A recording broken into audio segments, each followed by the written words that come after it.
Ngayon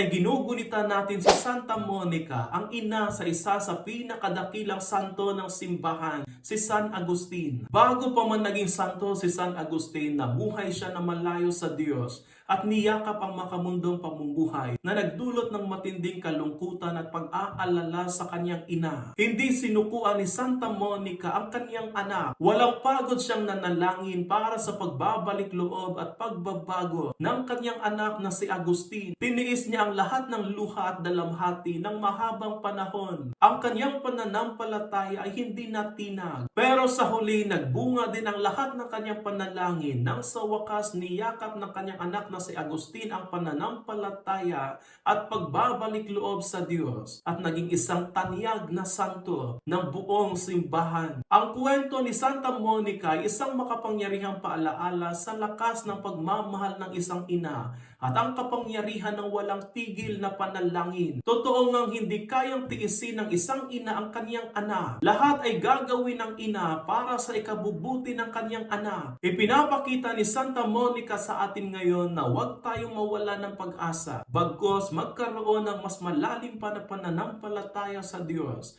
Dahil sa Kanya, lahat ay posible. Santa Monica, ipanalangin mo kami.